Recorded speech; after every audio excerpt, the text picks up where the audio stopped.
now we're going to the age group I love the most, because this is the age group where you're open and there's no secrets. That's the 13 to 19 years of age. This is the teenage years, and it's very important you let them know the way it is. Now, in this age group, they would have started seeing signs of puberty. So you talk about puberty again, talk about their body changes, talk about what they've seen so far and what they still expected to experience in the puberty years. Also in this age group, you talk about hormonal changes again, let them know what hormones are and how to deal with hormones. Also let them know about menstruation, let them know how to calculate. In this age group, they should know how to calculate their menstrual cycle. They should know what menstrual length is. They should know the number of days they bleed. They should know the consistency of the blood. They should know how many pads should be used, and they should know how to take care of their body. They should have a very good hygiene in this age range. Another thing to re-emphasize is the issue of consent. They should know what the age of consent is. They should know what consent is. Let them know all the important things about consent. Consent being a responsibility, being reversal. Let them also know that consent is something that they shouldn't be ashamed of, a yes or a no. Let them know as well what family planning is. They should know contraceptives. They should know the types of contraceptives. They should also know what STD is, that is sexually transmitted diseases. They should know how to take care of themselves if they ever have any sexually transmitted diseases, where to go to.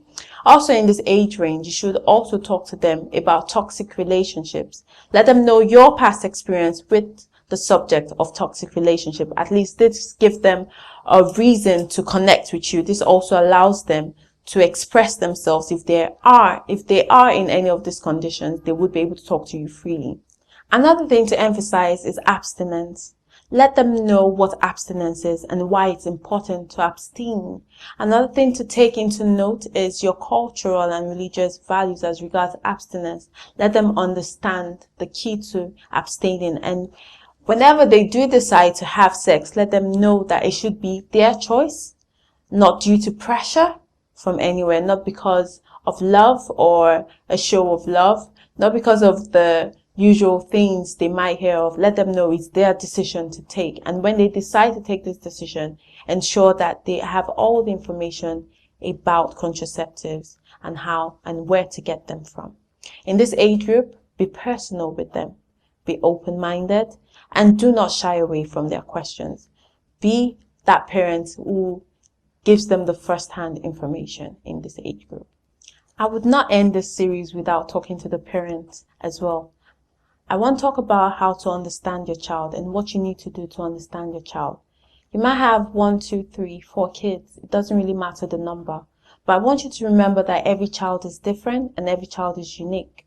As a parent, it is your responsibility to understand your child's rhythm, understand how your child thinks, so that when it comes to explaining some things, the way you explain to one child is always different from the way you explain to another child.